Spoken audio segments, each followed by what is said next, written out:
narasumber kedua, yaitu, Bapak boleh Mas Dwi Hermawan juga ya. Mas Dwi Hermawan ini juga, mantan mantan koordinator kesehatan mantan koordinator untuk remaja. Beliau di PKBI sudah cukup lama juga, mungkin nanti Mas, Dwi Hermawan juga bisa berkenalan langsung ya Mas, terkait Jawa sih Mas, Dwi saat ini dan, bergabung juga dengan PKBI untuk, kesehatan reproduksi di situasi respon juga. Waktu dan tempat saya persilahkan Mas Dwi. Terima kasih Mbak Hen. Ya, selamat sore Bapak Ibu. Saya mohon izin untuk bisa memanggil kawan-kawan gitu ya. Saya Dwi Yunanto Hermawan. Kalau saya tulis lengkap nanti terlalu panjang ya di monitor Bapak Ibu semuanya. Sebelum saya mulai, saya pengen check in dulu, ya, check in. Jadi ini untuk memberi kesempatan juga bagi kawan-kawan untuk mungkin ada yang mau ke toilet dulu sebelum masuk ke sesi selanjutnya. Saya pengen check in dengan memberikan satu pertanyaan. Nanti mohon bisa dijawab secara langsung, biar saya juga mendengar suaranya. Saya penasaran dengan suara masing-masing. Check in-nya adalah kalau Anda, ya teman-teman ini bisa dibayangkan saat ini sedang berada di sebelahnya Pak Jokowi dan diberikan uang 250 juta. Terus ditanya Pak Jokowi, duitnya mau dipakai untuk apa? Ya, nah nanti masing-masing boleh dijawab dengan serius, boleh dijawab dengan sedikit banyolan juga tidak apa-apa gitu ya. Sambil saya memberikan kesempatan kepada Bapak Ibu atau teman-teman yang akan ke toilet sebentar. Saya berikan waktu 2 menit ya untuk berpikir atau mencari inspirasi. Kira-kira kalau ditanya Pak Jokowi, dikasih duit 250 juta, ditanya Pak Jokowi duitnya mau dipakai untuk apa gitu. Boleh mencari inspirasinya di toilet atau kamar mandi. Ya, terima kasih. Ya, silakan Bapak Ibu, kawan-kawan ya, Ya, soalnya udah nih narasumbernya remaja. Jadi silakan kawan-kawan yang ingin ke toilet, dan 5 menit ya, 5 menit Mas Dwi untuk menjawab, ya boleh untuk 5 menit. berpikir menjawab ya. Ini Ya, 16.06, jadi nanti 16.11 teman-teman mungkin sudah, bisa menyampaikan jawabannya secara langsung. langsung. Saya Ya, izin untuk menunjuk ya. Nanti saya pengen mendengar siapa gitu saya acak gitu ya, Mbak Eni dan panitia. silakan. Ya, silakan. Boleh sambil berpikir. Kira-kira buat apa ya 250 juta ya? Kalau ditanya Pak Jokowi.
Suaranya masuk nggak Mbak Eni? Enggak. Oh nggak? Enggak.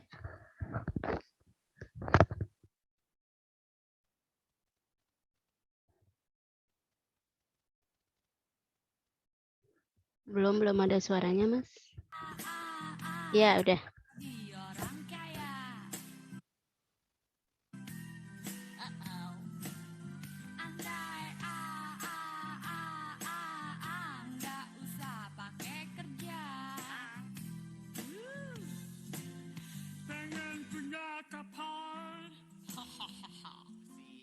Lengkap dengan pulau pribadi yang semua orang nggak boleh masuk kecuali yang baik aja sama gue. Wih, gue ajak temen-temen gue bikin beach party tiap malam, bakar ikan, renang, surfing, mancing, pokoknya asik-asik dah. Ajak dong. Pengen punya uang banyak, yang depositonya bisa buat 7 turunan. Jadi kan gue nggak pusing-pusing lagi mikirin duit. Anak cucu-cucu gue bisa hidup senang terus. Kalau kekurangan uang, tinggal telepon gue aja. Andai aku jadi orang kaya. Jadi temen lo ya. Ya. Andai nggak usah pakai kerja. Andai atau ngayal mulu. Jangan protes, gue jadi orang kaya. Andai nggak usah pakai kerja. Andai aku jadi konglomerat. Andai nggak usah pakai kerja. Andai aku jadi konglomerat. Ya, Mas. Pas 16:11. Mungkin teman-teman sudah bermimpi tadi. Silakan dilanjut, Mas Dwi. Baik. Baik, terima kasih Mbak Eni, kawan-kawan. Saya langsung saja ya. Saya pengen mendengarkan check-in-nya dari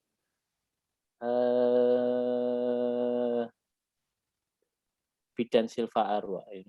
Nah, monggo, Ya. silakan. Kocokannya jatuh di Bidan Silva ya, Mas Dwi ya? Ya. Oke, nanti yang lain siap-siap. Siap-siap. Mas Dwi punya kocokan.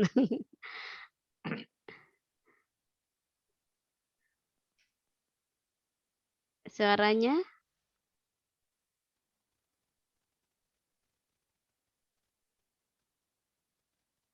Masih belum jelas, masih belum kedengeran. Atau videonya dimatiin dulu, enggak apa-apa, Bu. Kawan. Nah, biar suaranya masuk. Silakan.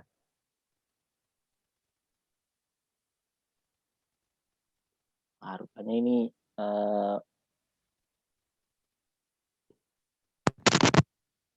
Ya, selamat sore. nah, akhirnya mendengar juga suaranya. Silakan, Bu. Oke, terima kasih kesempatannya. Sebelumnya perkenalkan saya Silva dari Sumba. Jika saya diberikan sesuai dengan pertanyaan Bapak tadi, ya, jika saya diberikan uang oleh Bapak Presiden, uang tersebut untuk apa? Ya. Terlintas di pikiran saya yaitu jika saya mendapatkan uang tersebut, saya akan melanjutkan pendidikan ke jenjang yang lebih tinggi. Karena menurut saya pengalaman saja belum cukup, harus ditunjang dengan ilmu pengetahuan yang cukup. Kalau boleh tahu pengennya sekolah apa, Bu, lanjutannya? Pengen sekolah apa? Dan mungkin saya akan melanjutkan S1 kebidanan. Sekarang saya D3 kebidanan. Oke. Terima kasih, Bu Silva. Siap. Pengennya lanjut lagi ya, S1. Ya.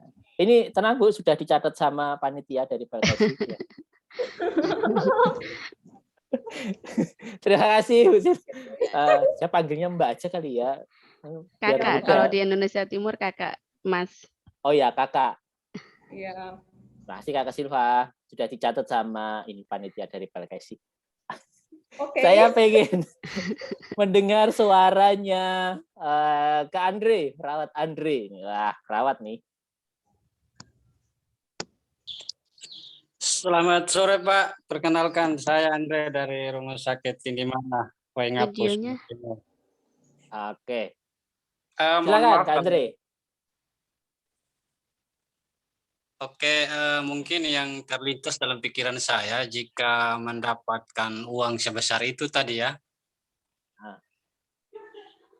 Halo, suara saya dengar jelas? Jelas, jelas.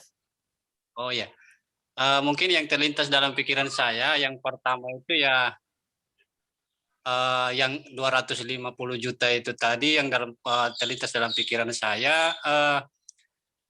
Ya tentu kebutuhan pribadi saya, baik pribadi dalam rumah tangga. Mungkin kalau yang paling utama itu adalah akan berikan perpuluhan. Selain itu yang sisanya mungkin untuk pelayanan sosial ya.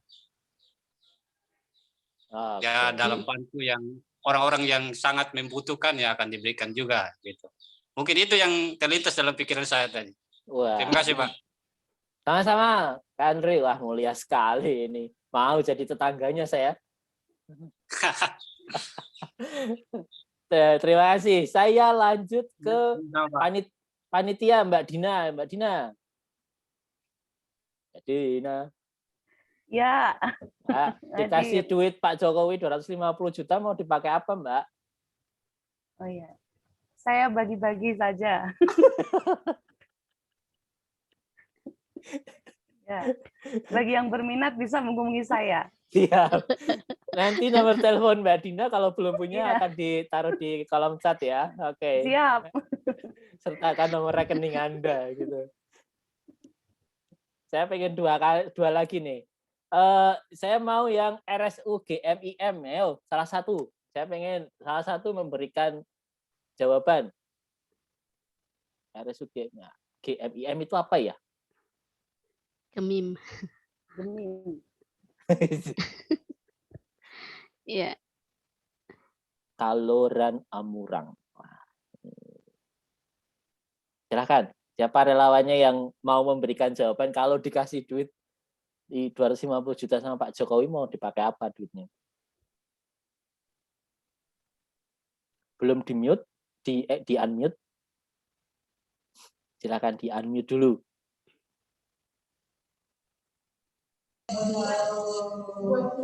Nah, siapa ini yang mewakili?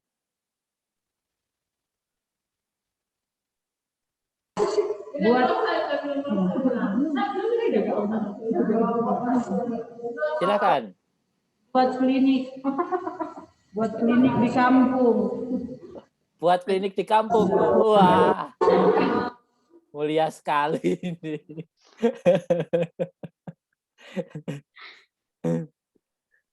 Ini hati-hati kakak semua ini putih semua kayaknya ini ya. Ya bajunya. Satu lagi ya terakhir, saya pengen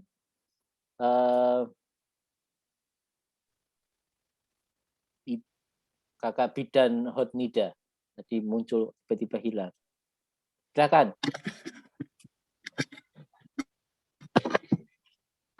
Selamat sore Pak, saya dari Rumah Sakit HKBP Bali G. Ya. Silakan. Ini tadi pertanyaannya, seandainya Pak Presiden memberikan hadiah sebesar 250 juta. Pertama itu waktu saya merasa senang sekali Pak dapat rezeki nomor. Ini pertamanya saya akan simpulkan dulu semuanya. Kebutuhan apa yang paling diutamakan. Oke. Gitu loh Pak. Misalnya sebagian kita bagi-bagi sama saudara yang paling membutuhkan, ada mungkin yang sakit, ada rumahnya yang betul-betul mau diperbaiki, atau anak-anak juga mungkin yang lagi sekolah, yang butuh pada saat ini, yang butuh untuk kebutuhan yang paling penting sekolah, itu yang paling utama. Terima kasih, Pak. Terima kasih. Waduh, enak nih jadi tangganya. Butuh HP kakak, nggak bisa sekolah, nggak punya HP gitu. Bisa minta ke Nida ini ya. Ya, terima kasih. Ini check-in awal. Okay. Sudah semuanya sudah membawa kertas dan alat tulis, spidol ataupun pulpen? Sudah? Sudah? Sudah, Pak? Oke. Nah, kalau yang koneksinya kuat bisa minta tolong buka videonya ya. Minta tolong kertas yang dibuat, yang dibawa masing-masing itu dibagi menjadi 4 bagian seperti ini ya. Seperti ini, 4 bagian dan diberikan angka di pojoknya. 1, 2, 3, dan 4. Ya, silahkan dibagi 1, 2, 3, dan 4. Oke ya. Kalau sudah, ya, perintahnya adalah di bagian kotak nomor 1, di bagian kotak nomor 1 di sini ya, silahkan ditulis nama Anda masing-masing ya, nama panggilan saja. Tidak perlu nama komplit ya. Apalagi nama satu kakak, jangan. Oke, sudah ya. Ada yang lupa dengan namanya sendiri? Bisa saya bantu kalau lupa? Ya.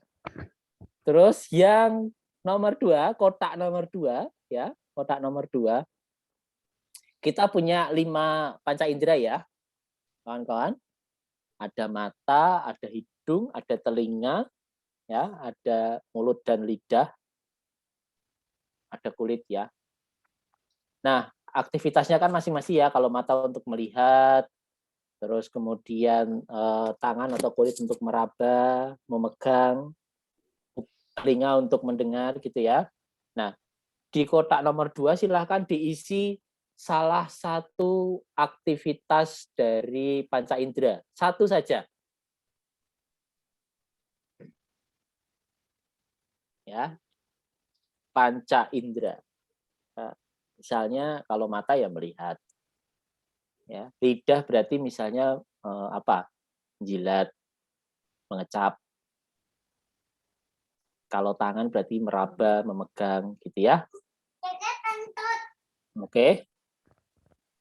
Terus sudah di nomor 4, kotak nomor 4, silahkan tuliskan salah satu nama dari peserta yang ada di Zoom kali ini. Boleh peserta, boleh fasilitator, boleh panitia. Tuliskan salah satu nama dari orang yang ikut di dalam Zoom ini. Di kolom 4 ya, nomor 4. Nomor 3-nya masih kosong nih. Nomor 3-nya masih kosong. Sudah? Nah, nomor 3 sebutkan salah satu bagian dari organ reproduksi manusia.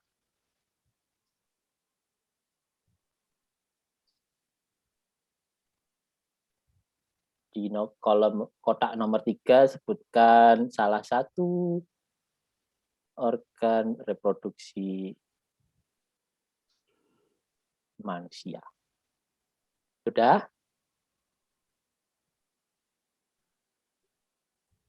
Nah, kalau sudah, saya minta kesediaannya untuk Ibu Tuti membaca kata-kata yang ada di dalam kotak-kotak tersebut urut dengan urutan 1, 2, 3, 4 dibaca langsung saja tanpa ada kata lainnya.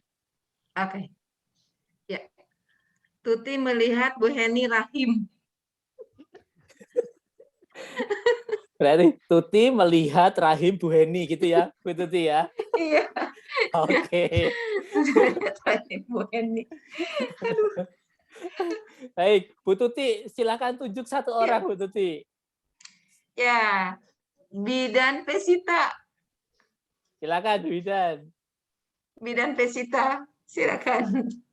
Urut ya, 1, 2, 3, 4 urut, baca langsung saja.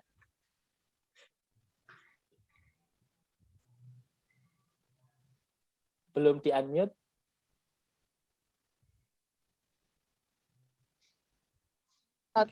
Mulai dari 1. Ya. Langsung dibaca 1, 2, 3. Yesita melihat ovarium Ervin. Oke.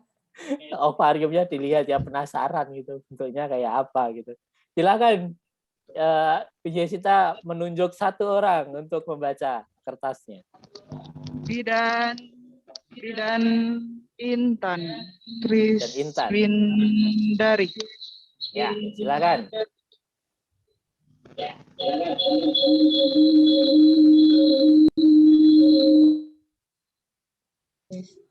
Ya, silakan. Intan melihat vagina Bu Hotmidah. Oke. Kira-kira ngapain ya dilihat ya? Mau ngapain ini kira-kira? Bu Intan, silakan tunjuk satu lagi terakhir, silakan. Pak Andreas. Pak Andreas, silakan. Pak Andreas. Ini nih, gongnya ini kayaknya ini.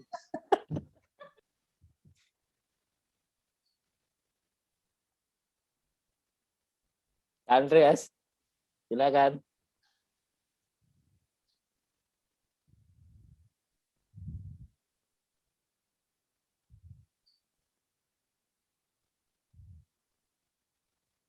Hilang? Apakah hilang? Gambarnya yang hilang. Oke, tunjuk yang lain.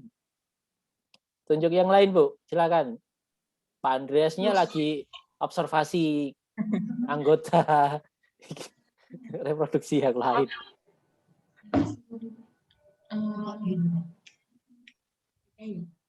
Bu Hotmidah. Sudah. Oh, sudah. Sudah. Belum ya tadi? Dr. Ersi. Ya. Oh ya, silakan. Ya.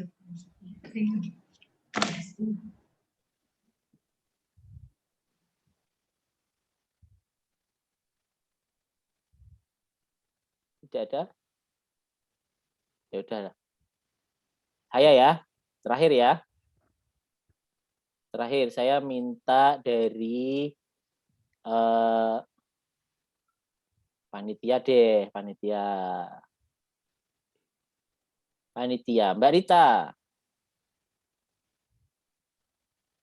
Mbak Rita, tunjukkan pesonamu, Mbak Rita. Mbak Rita hilang juga nih.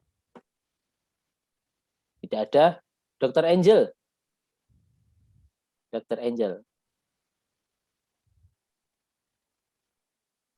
Dr. Angel.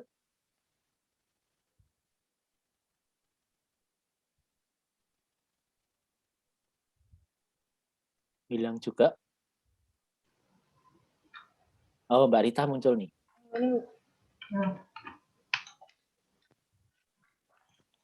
Mbak Rita. Rita. Silakan dibaca. Ya. Rita melihat rahim putih. Oke. Terima kasih, Mbak Rita. Ya. Halo. Ya. Ya. Terima kasih, Mbak Rita. Ya. Ya. Terima kasih kawan-kawan. dua check-in sebelum mengawali, bahwa sebenarnya saya pengen teman-teman tadi Bu Tuti sempat membacakan tulisannya dan tertawa gitu ya. Mungkin ada sesuatu yang menggelitik dari apa yang dibacakan oleh Ibu Tuti tentang kata-kata yang tadi disusun menjadi satu kalimat begitu ya. Bahwasanya saya ingin mengajak Bapak Ibu, kawan-kawan semuanya bahwa sesi ini adalah sesi yang ruang aman untuk kita, ruang aman untuk berbagi, ruang aman untuk saling menyampaikan pendapat, tidak ada benar dan salah, bahwa dalam proses belajar itu semuanya adalah benar gitu. Tidak ada yang bisa disalahkan dari proses belajar. Nah, sore ini saya akan berbagi tentang kesehatan reproduksi. Saya sebelumnya seperti dikenalkan sama Mbak Heni, dulu pernah menjadi koordinator youth center di PKBI Jawa Tengah. Dan ketika saya masih sekolah SMP itu saya juga menjadi kelompok remaja, menjadi salah satu orang yang mendapatkan intervensi gitu ya.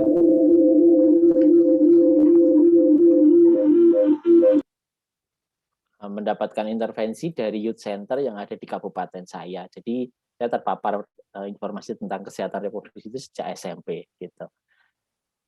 Saya akan share screen. Tetapi sebelumnya saya ingin mungkin yang memegang HP atau memakai laptop bisa memberikan jawaban. Okay. Kalau ditanya atau mendengar kata kesehatan reproduksi, apa yang ada di pikiran dari kawan-kawan atau yang terlintas dari kawan-kawan tentang kesehatan reproduksi? Ya, 30 detik, coba silakan. Boleh ditulis di chat saja. Apa yang terlintas di pikiran kawan-kawan ketika mendengar kata kesehatan reproduksi?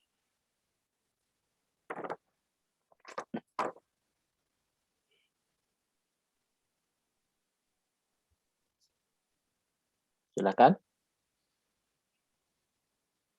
Kesehatan reproduksi perempuan. Oke. Mbak Dina. Yang lainnya? Kesehatan reproduksi, kalau mendengar kata kesehatan reproduksi, apa sih yang terlintas di pikiran?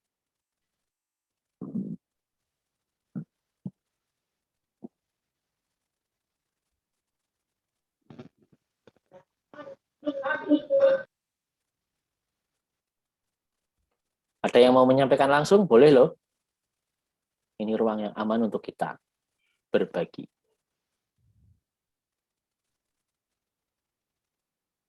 Silahkan. Berhubungan yang terlintas. Bidan Yesita, silakan. Mau menyampaikan kalau mendengar kesehatan reproduksi, apa yang terlintas di pikiran Bidan Yesita?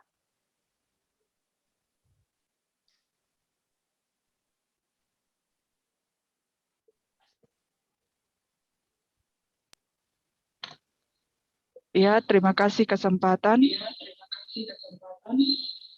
Yang terlintas dengan kesehatan reproduksi adalah personal hygiene. Personal hygiene-nya. Oke, terima kasih. Ya, mungkin kita punya berbagai macam persepsi ketika mendengar kata kesehatan reproduksi, seperti yang disampaikan oleh Mas Mohemi tadi. Oh, ini ada tambahan Bu Tuti. Kanker ini ya. Kesehatan reproduksi itu kanker. Wah, kantong kering ya Bu Tuti ya.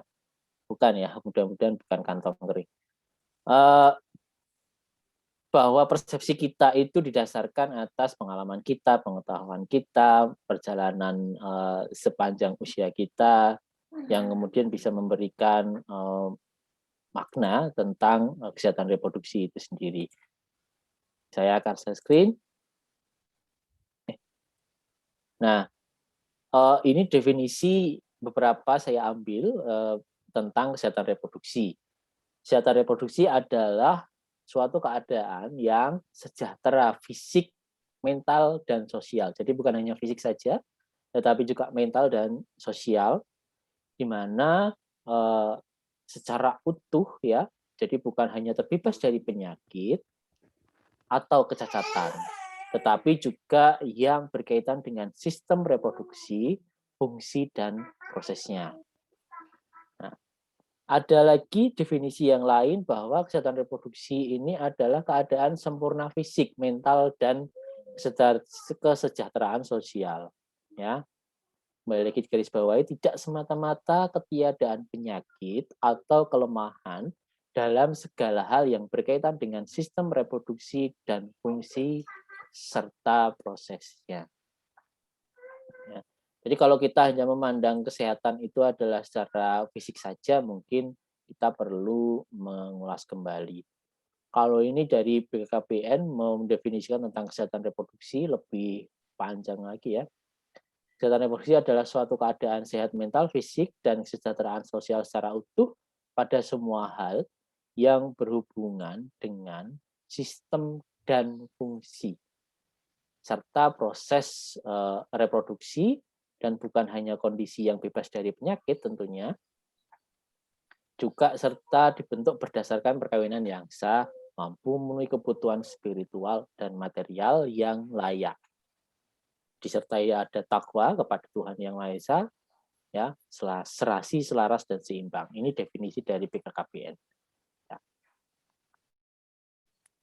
Nah, dari kesehatan reproduksi itu sendiri, tentu sebenarnya kita bisa melihat tujuannya untuk apa sih kalau berdasarkan Peraturan Pemerintah Nomor 71 Tahun 2014, kesehatan reproduksi itu menjamin setiap orang ya, perlu digarisbawahi, setiap orang memperoleh pelayanan kesehatan reproduksi yang bermutu, aman, dan dapat dipertanggungjawabkan.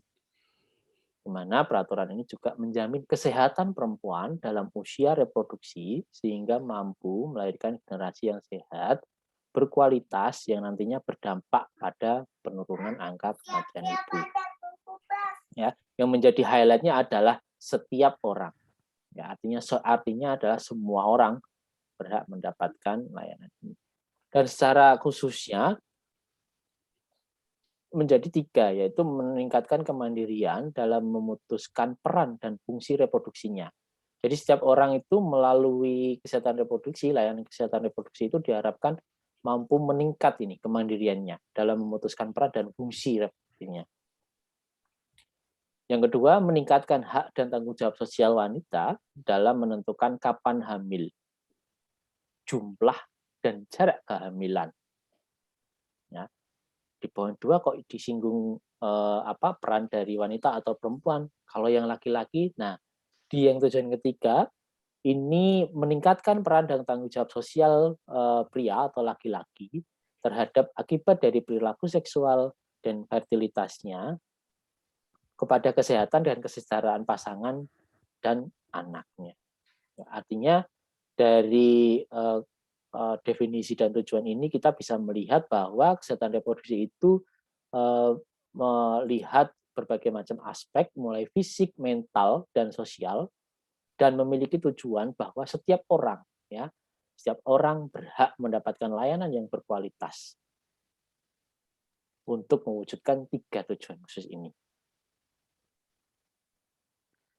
Mohon kalau saya terlalu cepat nanti ini ya diingatkan langsung. Boleh diingatkan langsung.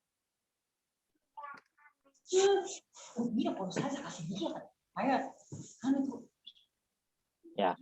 Terus kemudian kita beranjak ke komponen. Kesehatan reproduksi itu ada 3 komponen di dalamnya. Atau kalau di BKKBN itu ketiga komponen ini dikenal dengan triad KRR. Ya. Yang pertama ada seksualitas, ya. Terus kemudian ada IMS dan HIV/AIDS. Yang ketiga berkaitan dengan nafsa atau sering kita dengar narkoba, gitu. Saya pengen mendengar salah satu dari peserta mungkin bisa memberikan argumennya. Yang dimaksud dengan seksualitas apa sih gitu. Monggo, saya ingin mendengar salah satu relawan. Monggo, dengan sukarela.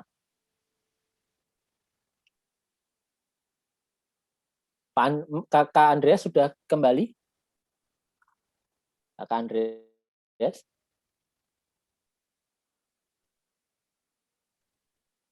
Atau saya ingin mendengar dari, tadi ada yang namanya itu bidan, tapi di monitor itu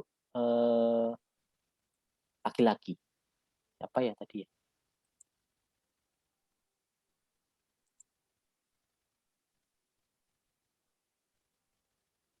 Saya belum mendengar. Boleh, Ervin, rumah sakit mana ini? Kakak Ervin, silakan.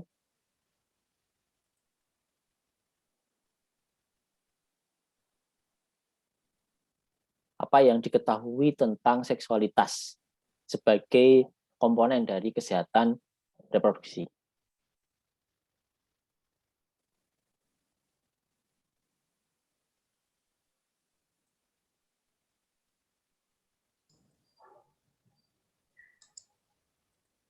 Silakan.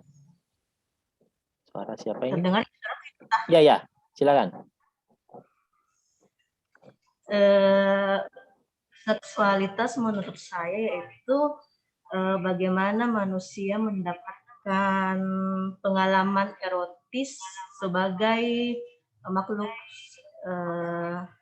seksual. Oke, pengalaman erotis sebagai makhluk seksual. Terima kasih. Ya, seksualitas adalah segala sesuatu yang hubungan manusia sebagai makhluk seksual, termasuk tadi salah satunya adalah pengalaman erotis, gitu ya, yang disampaikan oleh Arvin. Oke. Nah, seksualitas ini sangat kompleks sekali ya. Misalnya di dalamnya ada jenis kelamin, kemudian ada peran gender, ya.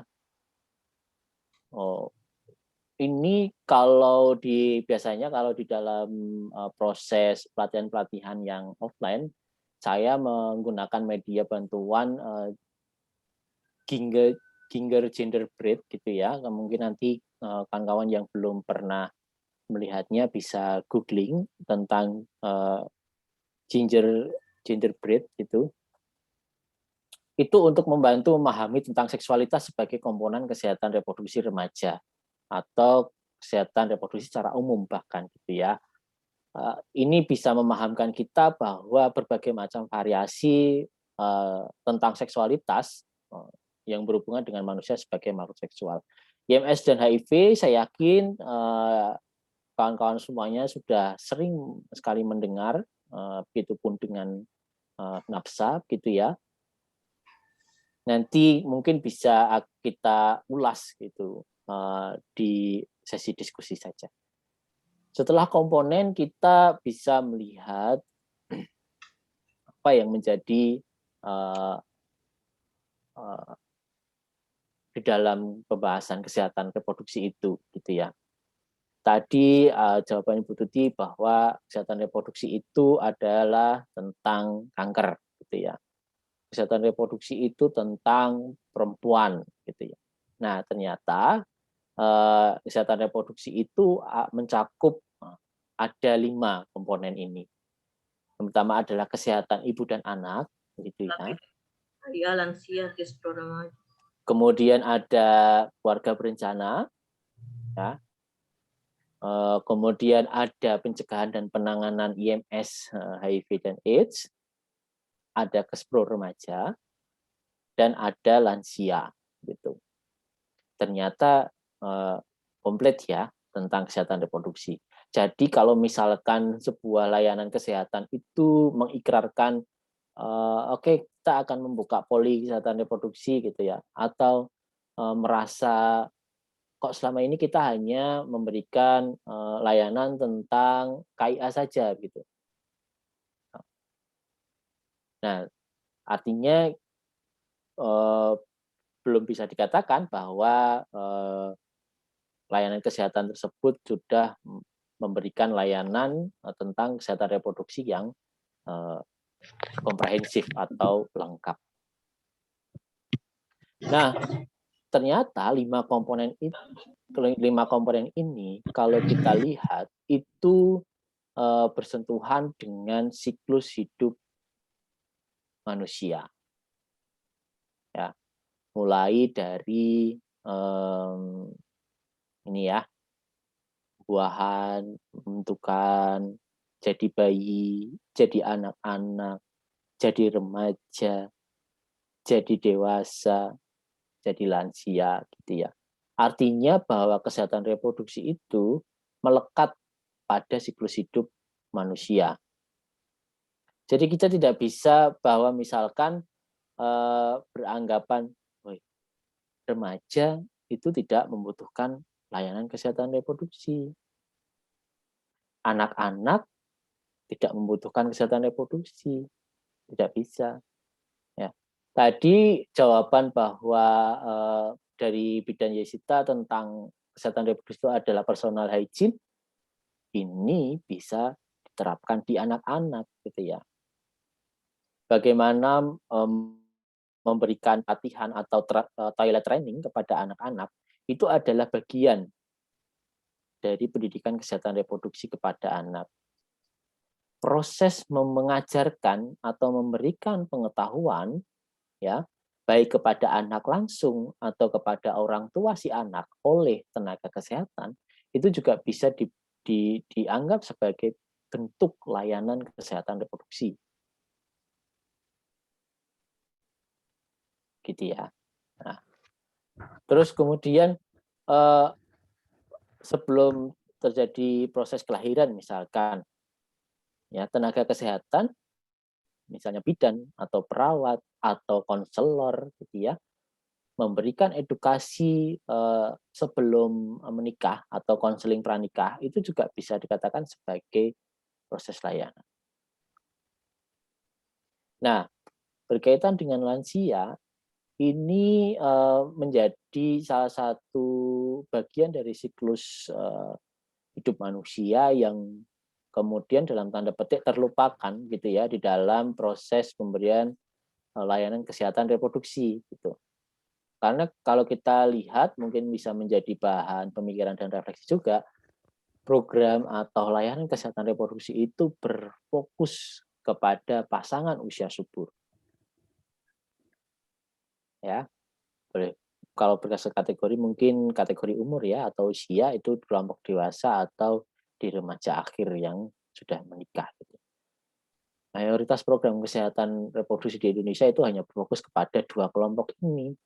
Lansia termasuk salah satu yang dalam tanda petik terlupakan gitu ya. Sebenarnya kayak sebagai bagian dari proses kehidupan itu kan lansia akan mengalami menopause, gitu ya. Nah, bagi sebagian orang mungkin ada yang memiliki kekhawatiran berlebih ketika akan memasuki masa menopause. Ya. Bahkan saya pernah mendapatkan cerita dari kawan saya yang orang tuanya itu sudah akan masuk ke dalam fase menopause, itu mengalami kekhawatiran yang sangat luar biasa. Ya. Di budaya kita bahwa istri adalah pelayan suami, itu secara tidak langsung juga berdampak kepada perempuan-perempuan yang akan memasuki masa menopause. Di persepsi mereka, para perempuan yang akan masuk dalam usia lansia, begitu merasa, kalau saya sudah akan masuk masa menopause, gimana ya, saya takut tidak bisa melayani kebutuhan seksual suami saya lagi, gitu. Nanti saya menjadi orang yang dalam tanda petik tidak berguna di keluarga dalam konteks hubungan suami istri. Nah, tentu situasi-situasi seperti ini membutuhkan layanan-layanan, tentu saja kalau di konteks masyarakat kita, kepercayaan terhadap layanan kesehatan itu sangat besar. Maka itu bisa menjadi entry point ya, entry point untuk memberikan layanan itu.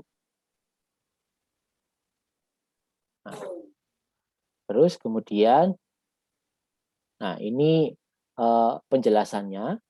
Nanti kalau seperti ini bisa dibaca lah ya, gitu. Ada masa konsepsi, masa bayi dan anak, gitu ya. Terus kemudian masa remaja, masa reproduksi atau yang tadi seringnya disebut dengan PUS gitu ya. Terus kemudian masa usia lanjut. Nah, kemudian masalah-masalah kesehatan reproduksi apa saja sih, begitu ya? Ada 6 di dalam literatur yang menjadi acuan saya. Masalah kesehatan reproduksi itu yang pertama adalah organ reproduksi itu sendiri, kemudian ada masalah gender dan seksualitas, ada penyakit menular seksual, ya, ada kekerasan, pelacuran dan teknologi yang berkaitan dengan layanan kesehatan. Gitu. Masalah reproduksi gitu ya. Kalau dilihat gitu ya, ini bisa menjadi sesuatu yang kok bisa ya, kenapa organ reproduksi atau reproduksi itu menjadi persoalan di dalam bagian dari kesehatan reproduksi gitu. Nah, kalau di pengalaman saya selama kurang lebih ya sejak kuliah berkecimpung di dunia kesehatan reproduksi, itu terutama pada kelompok-kelompok remaja, persoalan organ reproduksi terutama yang terlihat di luar gitu ya, khususnya perempuan, itu menjadi persoalan yang tidak bisa dianggap enteng gitu ya. Misalkan ada penilaian yang negatif bagi mereka yang kebetulan memiliki bentuk payudara atau ukuran payudara yang mungkin terlalu kecil atau yang besar sekali gitu ya, di luar ukuran pada umumnya remaja yang misalnya usia SMP kelas 1 atau kelas 2 gitu.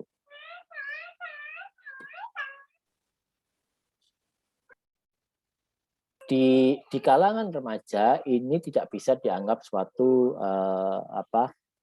hal yang biasa saja. Mungkin orang-orang dewasa yang sudah melewati masa remajanya itu bisa melihat atau memandang, ngapain sih, mau yo biasa saja gitu ya, biasa saja, cuekin saja orang-orang atau teman-teman sebayamu yang kemudian membuli, bisa dikatakan membuli gitu ya, bentuk tubuh kamu gitu.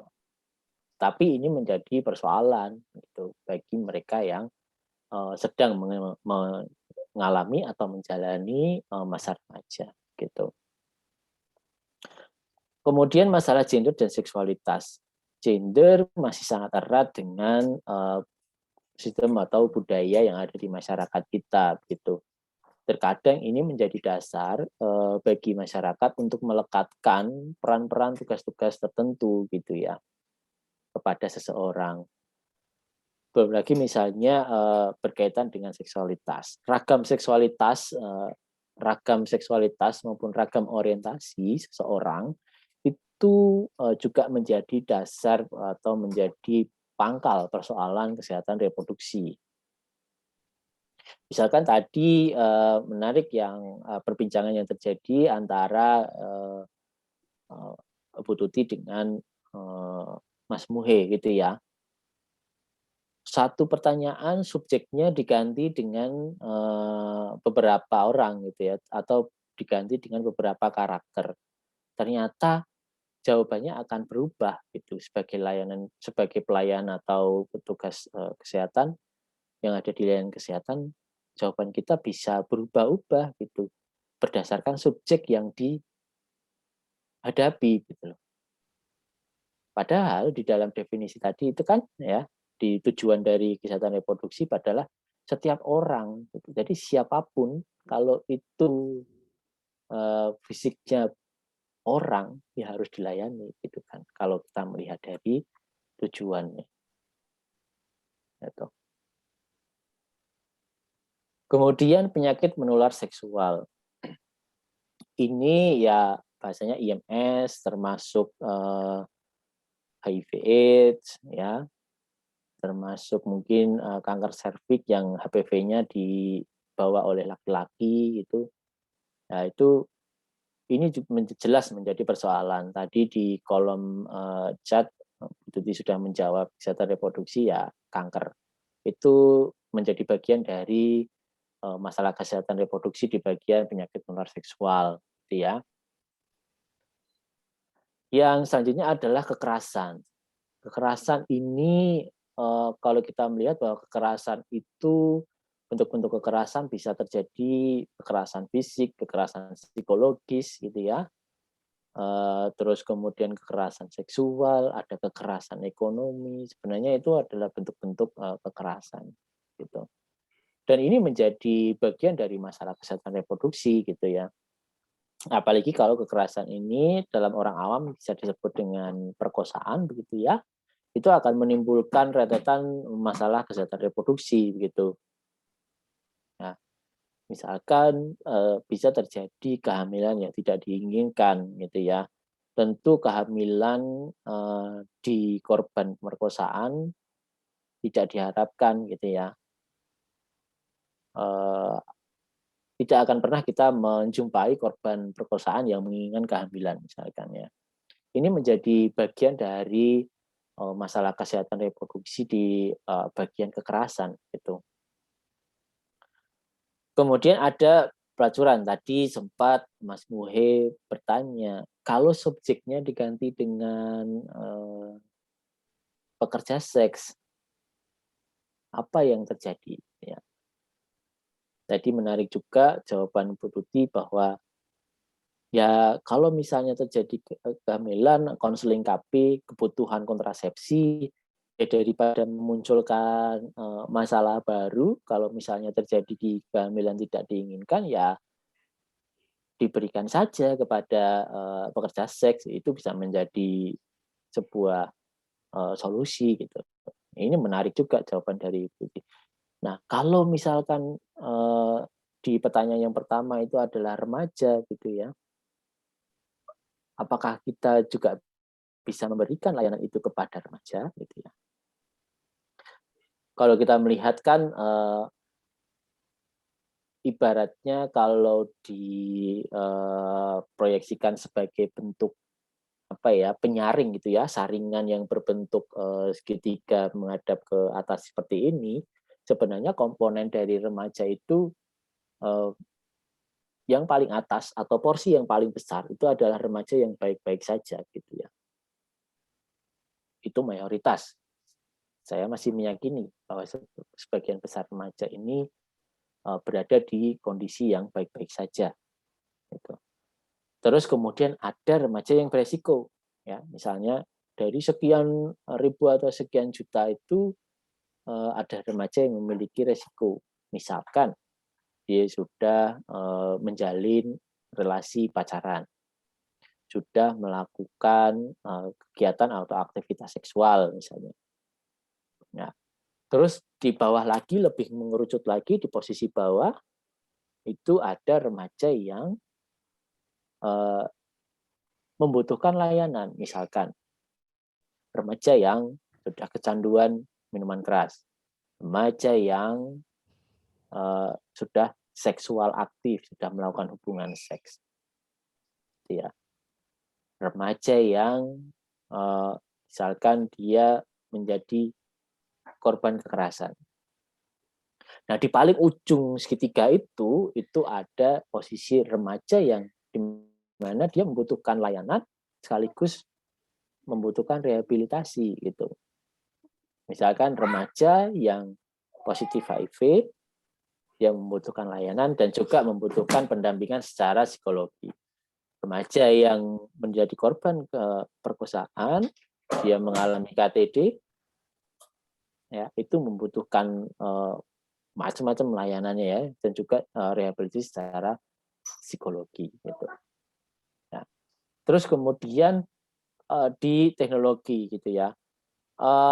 Indonesia sebagai negara yang sangat luas ya, di satu sisi mungkin di Jakarta kita orang-orang yang ada di Jakarta bisa mendapatkan teknologi, manfaat teknologi untuk bisa mewujudkan reproduksinya yang sehat gitu ya. Tetapi meskipun misalnya tinggal di Jakarta, dia tidak bisa merasakan manfaat dari teknologi kalau misalkan tadi di sesi sebelumnya sudah disinggung juga karena keterbatasan ekonomi, keterbatasan akses, atau hal-hal yang mungkin dianggap sederhana, malu untuk mengakses layanan. Ini beberapa hal yang masih menjadi persoalan kesehatan reproduksi.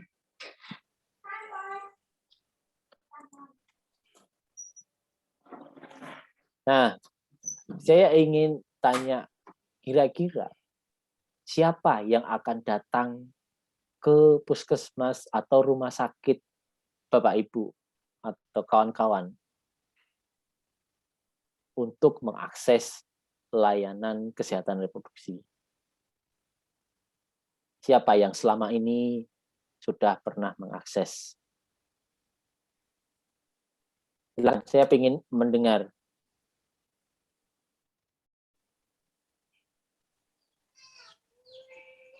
Baik, terima kasih Pak atas kesempatan yang diberikan. Saya Andre. Ya, Kakak, silakan. Saya ada di luar rumah nih. Enggak apa-apa. Mungkin tadi yang seperti yang Bapak katakan bahwa siapa, kalau berdasarkan pengalaman kami di rumah sakit kami, yang kebanyakan datang di pelayanan kami itu masih dalam kategori ibu yang hamil atau yang program hamil. Tapi untuk dalam klasifikasi remaja itu untuk sampai saat ini belum ada Pak. Karena mungkin belum ada penyuluhan atau belum ada pemberitahuan tentang adanya konseling, mungkin seperti itu, jadi sampai saat ini belum ada. Mungkin itu Pak. Kak Andre, tapi apakah teman-teman remaja di tempatnya Kak Andre tahu kalau di tempat Kak Andre itu melayani remaja? Belum. Belum ya? Oke, baik. Terima kasih Kak Andre sharingnya. Ya, sama-sama Pak. Mungkin Sama-sama, satu lagi, saya ingin mendengar. Silakan yang bersedia. Siapa saja sih yang selama ini datang ke tempat layanan kawan-kawan? Apakah sama ibu hamil semua atau yang program hamil? Kakak Hotnida coba. Belum di-unmute Kakak, silakan di-unmute dulu.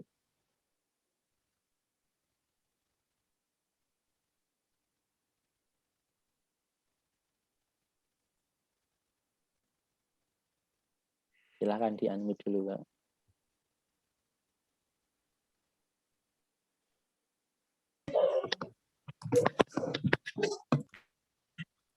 Baik, terima kasih Pak. Saya Hotnida dari Rumah Sakit PP Balige. Siapa saja yang datang ke rumah sakit dalam pelayanan Kespro ini? Biasanya Pak, hampir sama juga dengan Bapak tadi, ibu hamil dan yang ingin punya anak. Tapi ada juga Pak, cuma tidak banyak kali, itu kasus yang terjadi dengan pelecehan seksual pada anak-anak. Biasanya yang sering terjadi sudah dibawa kasus. Ya, silakan Bu Nini. Biasanya kalau yang korban pelecehan itu datang bersama orang tua atau sudah kasusnya masuk ke dalam kepolisian, didampingi oleh kepolisian? Ya, biasanya begitu Pak. Sudah masuk ke pihak kepolisian. Oke, baik. Ternyata ada selain ibu hamil, ada mungkin tidak banyak dan berharapnya juga tidak banyak ya Bu, bahwa itu ada anak yang menjadi korban pelecehan. Di room chat juga saya ini Bu Tuti memberikan informasi ada yang pranikah, ibu-ibu atau bapak yang menginginkan jarak kehamilan, yang menginginkan anak dan korban teknologi. Bu Tuti mungkin bisa share Bu, yang terkait dengan pranikah dan korban teknologi seperti apa yang datang dan kemudian layanan apa yang diinginkan. Siap Pak. Ya kalau yang pranikah biasanya mereka konseling pranikah, mereka pada datang ke bertanya tentang persiapan nanti mereka kehamilan, persiapan segala macam yang berkaitan dengan reproduksi yang pranikah. Kemudian mereka juga mendapatkan organisasi, biasanya seperti itu yang pranikah. Yang pranikah itu datang dua-duanya, jadi bukan hanya calon mempelai perempuan, tapi juga calon mempelai laki-laki. Jadi seperti itu. Jadi mereka mempersiapkan diri untuk kehamilan, jarak kehamilan, kapan dia sebaiknya hamil, seperti itu sih banyaknya. Ya, Bu Tuti, kalau di pasangan yang akan menikah, jadi, yang banyak tanya itu yang perempuan atau yang laki-laki? Iya. Yang pranikah itu harus dua-duanya. Ya, dua-duanya. Tapi yang banyak bertanya yang laki-laki atau yang perempuan, Bu? Kadang semua dua-duanya. Memang dominasi yang perempuan, tapi kadang yang laki-laki ini juga. Jadi tergantung dari orangnya. Okay. Kadang dikala ini kadang ada yang laki-lakinya harus seperti apa dan gimana ini. Kemudian kadang yang perempuannya juga dan mereka pengennya yang pernikah ada juga. Gimana sih dia akan melihat kesuburannya dia pas segala macam seperti itu banyak. Ya itu. Pernikah ya. Kita sih bersyukur sih sebenarnya kalau untuk yang pernikah, kalau yang mau konseling tentang reproduksi ini sebelum mereka menikah seperti itu. Nah, kemudian kalau yang korban teknologi, itu kita ada beberapa kasus. Yang satu itu dulu ada kasus adik kakak ya, orang tuanya sibuk padahal masih jadi orang tuanya sibuk, kemudian adik kakaknya nonton, mereka melakukannya. Jadi melakukan hubungan istri karena melihat gadget kayak gitu. Jadi mereka melakukan ini sehingga si anaknya itu SD ya, dulu SD. Anaknya yang perempuan umur 9 tahun, 10 tahun bukan, yang laki-laki umur 12 tahun, kakaknya yang laki-laki. Mereka melakukannya karena mereka menonton, jadi mencobanya, sehingga hamil. Jadi anak itu hamil gitu. Nah kemudian datanglah, jadi sehingga mereka datang, kita minta digugurkan, sedangkan kita namanya rumah sakit nggak mungkin kita melakukan aborsi. Tapi apa, tadinya si orang tuanya tidak menyatakan bahwa ini ada korban teknologi, ya itu tadi kenapa disebut korban teknologi. Nah, tetapi pada saat akhirnya datang lagi, sebulan kemudian mereka datang lagi dan mereka membawa waktu itu mereka bawa ulama ini. Jadi disampaikanlah apa menjadi kenapa anak ini ingin dilakukan aborsi. Disampaikanlah. Nah, itu jadi kita tahu bahwa itu oh iya. Berarti memang benar sih korban teknologi saat ini memang seperti itu. Jadi kegagalan pemantauan dari orang tua, kemudian kita juga sebagai orang tua mungkin ya dari teknologi yang sekarang.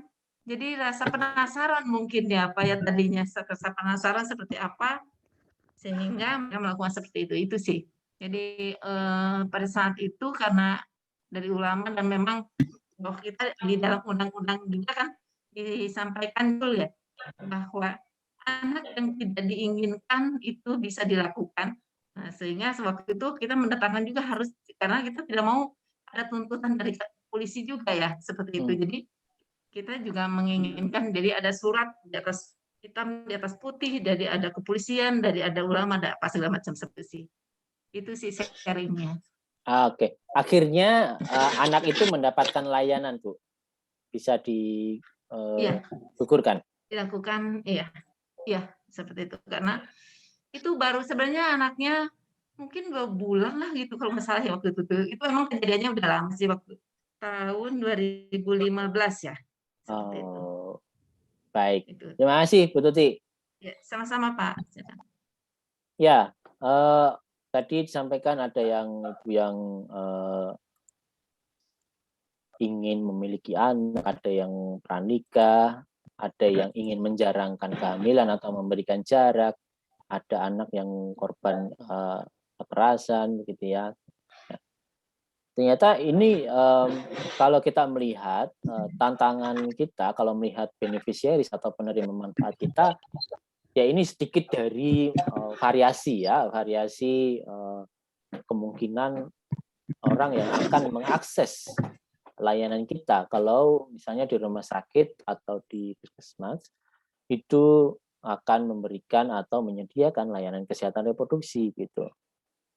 Bisa jadi tadi remaja KTD disebutkan oleh Ibu Tuti, dihadapi oleh Ibu Tuti, bukan remaja mungkin bahkan anak begitu ya.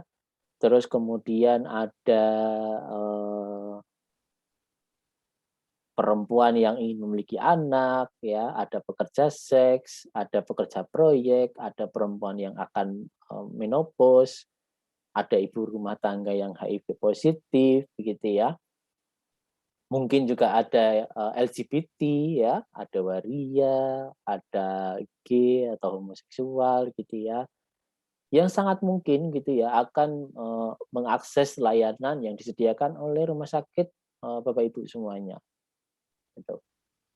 Nah, kenapa saya menganggap ini menjadi tantangan gitu ya, bahwa orang-orang yang tertulis atau saya tuliskan di slide ini itu bisa jadi membutuhkan layanan yang sangat spesifik gitu ya, dan membutuhkan pendekatan yang spesifik juga gitu.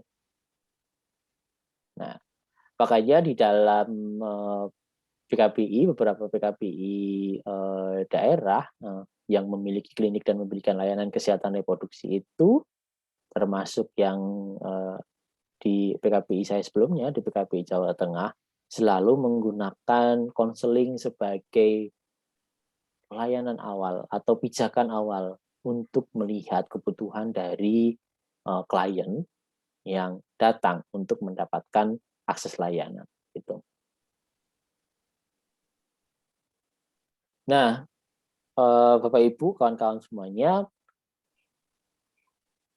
dari berbagai macam tujuan, mulai dari definisi, mulai dari persoalan, sebenarnya pijakan dari segala yang saya sampaikan sebelumnya adalah hak-hak reproduksi.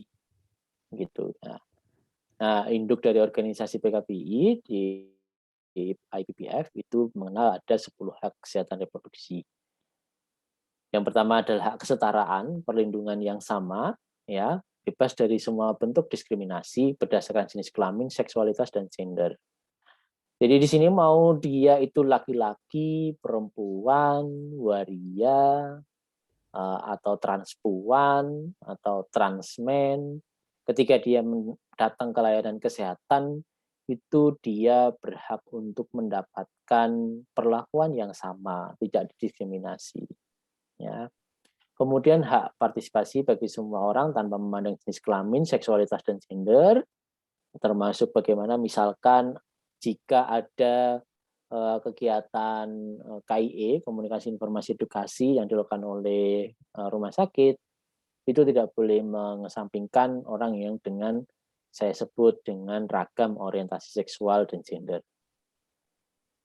Yang hak yang ketiga adalah hak untuk hidup merdeka dan terjamin keamanan dirinya secara utuh. Ya. Termasuk bagaimana dia berkaitan dengan korban-korban kekerasan misalnya, gitu ya. Kemudian hak atas privasi, ya, apapun layanan yang diakses di sebuah layanan kesehatan itu dijamin privasinya. Yang kelima adalah hak otonomi pribadi dan pengakuan hukum. Ya, kalau Bapak Ibu melihat atau mengikuti perkembangan yang siapa ini Aprilia Manganang gitu ya. Nah itu kan kemarin dia dilantik lagi, dikukuhkan sebagai prajurit laki-laki gitu ya. Kemudian hak untuk berpikir bebas, berpendapat, berekspresi dan berserikat gitu ya. Yang hak ketujuh adalah hak untuk sehat, manfaat kemajuan ilmu pengetahuan ya. Tadi berkaitan dengan juga yang Ibu Tuti sampaikan bahwa semua sebagai perwujudan dari pemenuhan hak asasi dan reproduksi juga orang mulai dari anak hingga lansia itu juga berhak mendapatkan sehat dan manfaat dari kemajuan ilmu pengetahuan. Yang ke-8 adalah hak pendidikan dan informasi, ya. Hak ke-9 adalah hak memilih untuk menikah atau tidak, merencanakan keluarga atau tidak, memutuskan bagaimana dan kapan mempunyai anak atau tidak. Ya.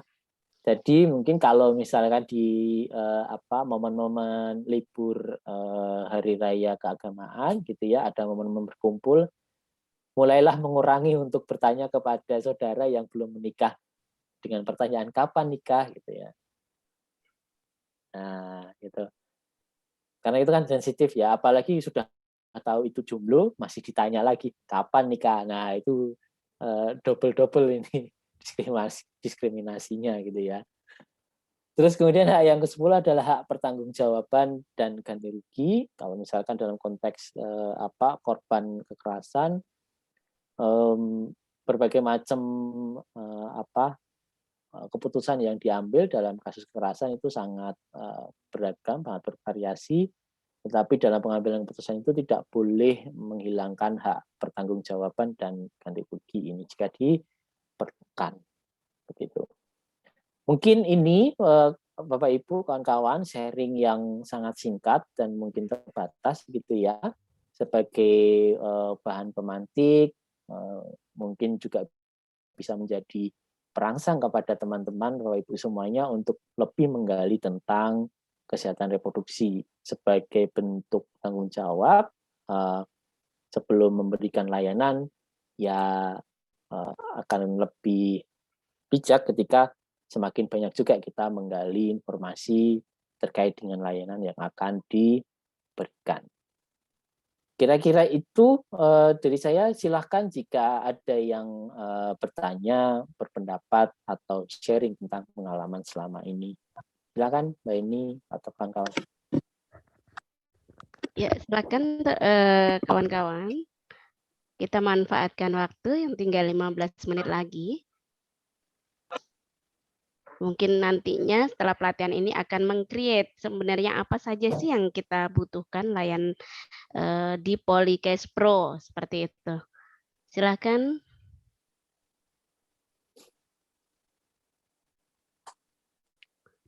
Tidak ada? Kalau tidak ada, mungkin.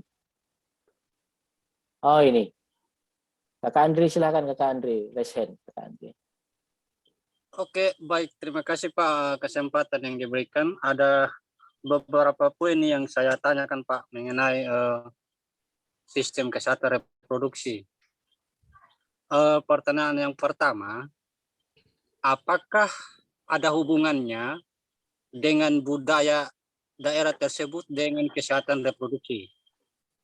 Dan kalau ada, apa kira-kira contohnya dan bagaimana cara memberikan edukasi atau penyuluhan kepada orang tersebut yang memiliki budaya seperti itu. Yang berikut, kekerasan seksual atau kekerasan reproduksi yang berkaitan dengan psikis, ya, yang berkaitan dengan psikolog, itu seperti apa dan kalau bisa berikan contohnya juga Pak. Dan yang terakhir, kekerasan seksual atau kekerasan reproduksi seperti apa yang berkaitan dengan teknologi. Oke. Mungkin itu aja dari saya. Terima kasih banyak Pak. Baik, terima kasih Kak Andre. Yang pertama, budaya dan kesehatan reproduksi ada nggak yang kemudian itu memunculkan persoalan? Saya ingin tanya dulu. Saya yakin di masing-masing asal kawan-kawan atau saat ini tinggal gitu ya, adakah atau pernahkah menjumpai budaya yang merugikan laki-laki maupun perempuan dari sisi kesehatan reproduksinya? Ada yang dengan sukarela untuk berbagi, bercerita? Kalau bisa dari saya, Pak. Izin, Pak. Ya, sebelum Bu Tuti Kak Andre. Ya. Ya, silakan Kak Andre. Berkaitan dengan pertanyaan dari saya juga, dan saya akan berikan ya satu contoh ya dari saya yang berkaitan, mungkin kami dari Sumba dengan kesehatan reproduksi ini sangat berkaitan sekali dengan budaya. Kenapa? Karena di Sumba ini contoh dalam pengambil segala keputusan dalam budaya kami di sini adalah laki-laki, baik dalam kesehatan fisik atau jasmaninya si perempuan itu adalah pengambil keputusan laki-laki. Contohnya dalam KB ya. KB tentunya perempuan tidak mampu mengambil keputusan sendiri. Tentunya si ibu harus mendengarkan keputusan laki-laki atau sebagai suami. Nah, jika suaminya tidak setuju, maka KB itu tidak bisa dilaksanakan kepada atau tidak bisa diterima oleh pelayanan KB oleh ibu tersebut. Nah, itu salah satu budaya yang ada di kami. Karena segala keputusan diambil oleh suami. Itu Pak, sehingga jadi muncul pertanyaan seperti itu. Terima kasih Kak Andre. Oke, Bu Tuti, monggo Bu Tuti nanti sebelum saya. Saya sharing aja. Monggo silakan. Ya, karena saya orang Muslim juga. Saya orang Muslim. Nah, di salah satu budaya sama ini bahwa di orang Muslim juga ada yang salah satu agama Muslim itu ya ada bahwa itu tidak boleh KB. Sedangkan satu mungkin dia udah nikah muda, kemudian dia terus mempunyai anaknya dalam jangka waktu yang relatif singkat saja, dia melahirkan tanpa mungkin apa ya dalam arti kesehatannya seperti apa reproduksi itu. Nah itu memang kita sudah melakukan upaya ya sebagai tenaga kesehatan, kita melakukan supaya edukasi terhadap keluarga, terhadap suami sama istri, tapi karena itu adalah budaya, jadi mau nggak mau kita hanya memberikan edukasi bahwa jaga kesehatannya, jadi seperti itu. Kemudian yang kedua tuh pernah baca di Kartini itu tentang reproduksi jahatnya, mungkin reproduksi. Salah satu NTT, pokoknya NTT itu bahwa laki-laki tadi memang betul kata Mas Andre bahwa laki-laki itu berpuasa. Jadi pada saat itu si adalah harus disunat, tetapi pada saat disunat itu dia harus menyetubuhi perawan. Kata ini budaya nggak bagus gitu, jadi dekat gitu. Artinya memang dekat kok ada ya di Indonesia seperti ini. Padahal itu di Indonesia, berarti saya rasa itu adalah budaya yang memang tenaga kesehatan yang perlu terjun. Jadi di mana negara daerah-daerah yang terpencil memang dia hanya menganut budaya-budaya yang memang kalau kita lihat menyimpang kemudian melecehkan seorang perempuan. Kalau Tuti seperti itu sih, itu aja yang tadi kata Mas Andre bahwa ada nggak sih masalah seks yang disebabkan oleh budaya, itu salah satunya. Mungkin itu ya Tuti sharing ya. Ya, terima kasih Bu Tuti dan Kak Andre. Budaya dan kesehatan reproduksi ini masih sangat lekat dengan kita seperti tadi yang disampaikan oleh Kak Andre sama Bu Tuti gitu ya, bahwa ada nilai-nilai budaya yang kemudian kita nggak tahu dulu asal mula dari munculnya itu. Budaya itu kan suatu hal yang diyakini oleh sekelompok masyarakat dalam waktu yang kurun waktu yang lama gitu ya. Lama, betul. Kayak misalkan tadi pengambilan keputusan ada di laki-laki, laki-laki adalah penentu dari keluarga termasuk istri. Bahkan saya pernah menjumpai atau mendapatkan cerita pada saat melakukan FGD, ada ibu yang meninggal itu karena kasusnya begini, dia kehamilan berisiko, sudah ada di rumah sakit, perlu dilakukan tindakan oleh dokter secara cepat, tetapi ibu itu tidak mau dilakukan tindakan karena nunggu suami saya dulu. Sedangkan suaminya tidak tahu kapan akan tiba di rumah sakit, gitu ya. Artinya bahwa si ibu itu sendiri tidak punya kuasa, tidak punya kewenangan untuk mengambil keputusan yang berhubungan dengan dirinya, gitu. Nah, itu kan menjadi suatu kerugian bagi perempuan. Akhirnya yang bersangkutan telat mendapatkan penanganan dan meninggal. Gitu. Dalam konteks budaya menikahkan anak, gitu ya. Itu. Ini juga menjadi budaya yang di sebagian daerah masih banyak dipraktekkan, Bapak Ibu atau kawan-kawan semuanya, gitu. 4 tahun ke belakang itu saya berproses di salah satu kabupaten di Jawa Tengah, itu juga dalam hal mengkampanyekan pencegahan perkawinan anak, begitu ya,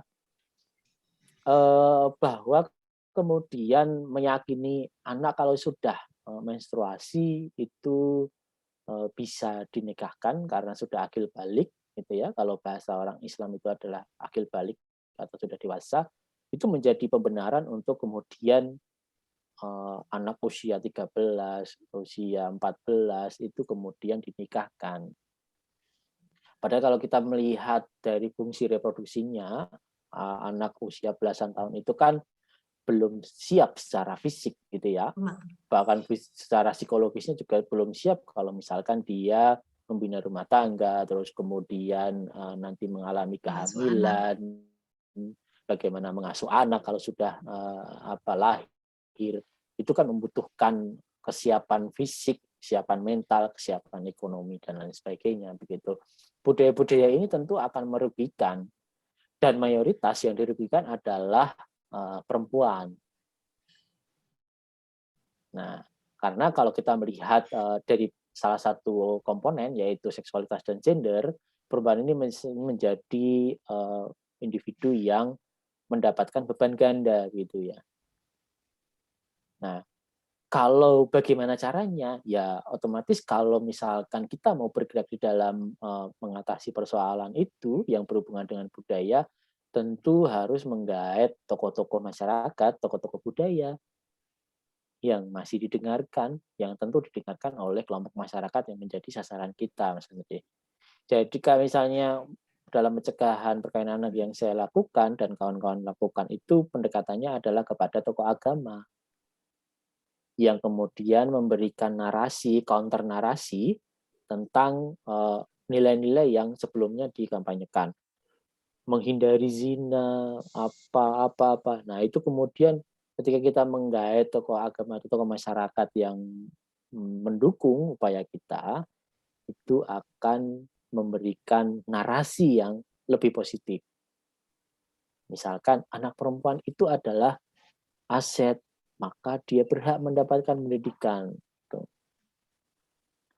Misalkan kalau ingin ibaratnya saya meminjam istilah ya, kalau ingin menghasilkan umat yang kuat, maka generasi dari umatnya itu harus berkualitas juga, gitu.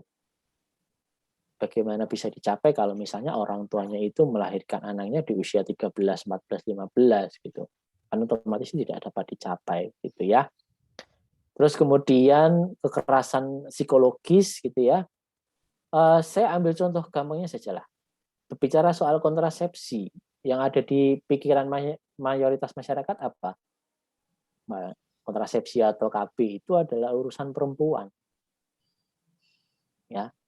Misalkan desakan dari laki-laki atau suami kepada istri untuk ber-KB karena dia tidak mau memakai kondom misalkan, itu bisa masuk di dalam kategori kekerasan psikis misalkan.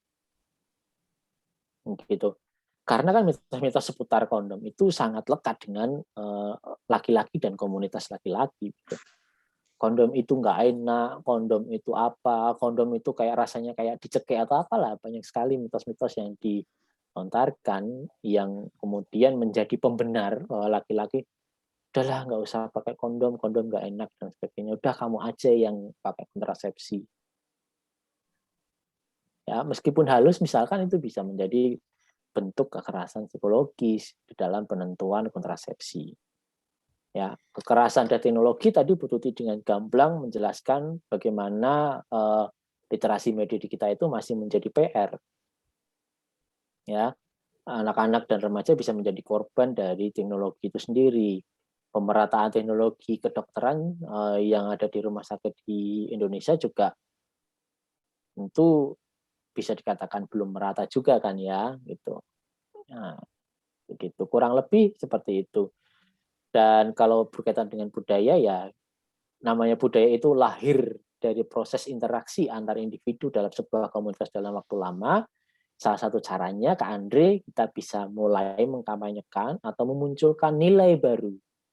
Nilai-nilai baru yang lebih positif yang bisa siapa tahu nih nilai-nilai yang positif yang kita gulirkan itu akan mendapatkan dukungan, akan didengar oleh orang secara bertahap. Kalau itu bisa konsisten, saya yakin dalam kurun waktu tertentu itu bisa menjadi budaya yang baru, yang lebih sehat. Saya kira itu. Ini saya sudah mendapatkan surat cinta dari Mbak Heni ini 2 menit lagi. Gitu ya, monggo. Silakan, saya silakan Mbak Heni. Ya, oke. Terima kasih Mas Dwi Hermawan. Jadi bagi kawan-kawan peserta, kita masih akan bertemu di 2 hari ke depan. Jadi jika hari ini masih ada yang mengganjal nih, pengen nanya ya dari narasumber yang hari ini, boleh nanti disampaikan untuk besok atau dititipkan panitia, boleh. Nanti akan kita jawab di sebelum narasumber yang pertama, narasumber yang kedua di hari besok. Dan selanjutnya sesi Mas Dwi cukup ya. Tapi sebelumnya akan saya simpulkan dulu. Saya yakin kawan-kawan peserta sebenarnya masih pingin tadi mimpi-mimpinya dengan Opi Andarista tadi ya. Seperti itu. Nah, yang dapat saya simpulkan sebenarnya di check-in yang kedua tadi Mas Dwi juga punya pesan bagi kawan-kawan peserta bahwa menyampaikan cash pro itu tidak perlu malu-malu. Tadi sempat ketawa begitu ya. Mungkin yang disampaikan kemudian Mbak Heni melihat rahim Bu Heni. Jadi kita jadi malu. Nah, itu kita jadi menyampaikan cash pro itu harus apa adanya, benar gitu ya, sehingga nanti yang menerimanya pun itu juga paham. Jadi tidak ada yang ditutupi seperti budaya beberapa bagian di Indonesia ini yang menutup-nutupin yang ini nggak boleh, yang itu boleh, dan akhirnya malah mencari informasi yang tidak benar. Mungkin itu tadi yang check-in yang kedua. Kemudian bahwa kesehatan reproduksi tadi itu tidak hanya melulu kepada perempuan. Jadi kesehatan reproduksi itu adalah semua laki, perempuan, kemudian bisa transmen, transwoman, transpuan, dan tidak hanya melulu kepada KB dan kontrasepsi saja. Kemudian yang terakhir adalah mungkin nanti bisa dipikirkan lagi untuk metode untuk membuat poli kesehatan reproduksi. Kira-kira apa nih yang akan saya usulkan setelah melihat yang disampaikan dalam 1 hari ini, di mana sebenarnya semua orang berhak mendapatkan layanan reproduksi, haknya sama laki, perempuan, dan gender lainnya, dan itu semua sudah diatur tidak hanya oleh IPPF sebagai member PKBI, namun sudah mulai dari ICPD 10. Begitu mungkin yang bisa saya sampaikan. Terima kasih Mas Dwi, dan untuk selanjutnya saya serahkan kembali ke Mbak Dina, panitia, untuk mungkin kita akan bersama-sama mengabadikan sesi di hari pertama ini dengan foto bersama. Silakan Mbak Dina. Ya, terima kasih Mbak Heni. Luar biasa paparan narasumber pada sore siang sampai sore hari ini. Terima kasih kepada Pak Muhemi, juga terima kasih kepada Mas Dwi yang sudah memberikan paparan materinya yang ya meskipun sudah sore ya dan di Indonesia bagian yang di Wita itu sudah jam 18.30 tetapi masih tetap bersemangat mengikuti kegiatan sampai dengan berakhirnya pelatihan pada hari pertama ini. Ya, Bapak Ibu sekalian, sebelum kita tutup, kita akan bersama-sama untuk foto. Jadi silakan dibuka videonya. Silakan dibuka videonya, semuanya kita akan foto bersama. Nanti saya akan pandu dan Bapak Ibu silakan berpose ya. Nggak apa-apa, senyumnya tetap kelihatan meskipun pakai masker kok. Siap Mbak Dina. Mungkin dari actionnya ya Mbak. Ya, boleh dari actionnya juga boleh. Oke. Baik, sudah siap semuanya? Ini yang belum Bidan Mira ya, Bidan Mira Wijayanti. Kalau masih di tempat kan dibuka videonya. Oke, baik. Bapak Ibu, saya aba-aba dalam hitungan yang ketiga, silakan berpose. 1, 2, 3. Oke? Sekali lagi ya. Sekali lagi. 1, 2, 3.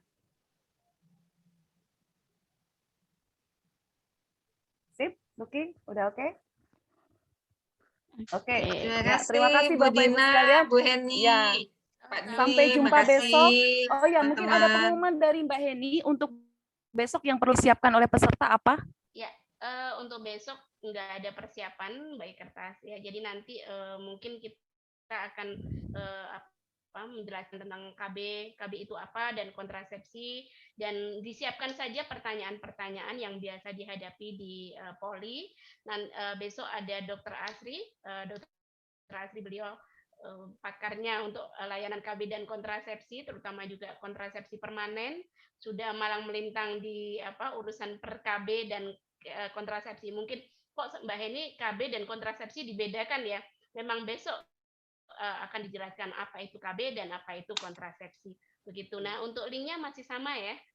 Kita menggunakan ini dan jam 14 WIB kita mulai. Ya, gitu. Jangan lupa besok jam 14 WIB kita mulai. Jadi Bapak Ibu jangan terlambat. Besok mungkin 5 menit sebelumnya, kami sudah buka room 30 menit sebelumnya, tapi kami akan update peserta tepat di jam 14.00 atau mungkin beberapa menit lebih cepat dari yang dijadwalkan. Begitu saja dari kami. Terima kasih atas partisipasi Bapak Ibu semua. Bagi yang masih ada di tempat tugas di rumah sakit, selamat kembali ke rumah masing-masing, dan yang sudah ada di rumah selamat beristirahat. Ya, terima kasih Mbak Heni. Sama-sama. Terima kasih. Terima kasih. Terima kasih Bu Tuti. Terima kasih Bu Tuti. Ya, Bu Dina, Bu Heni, ya. Selamat istirahat. Iya, selamat istirahat. Yang belum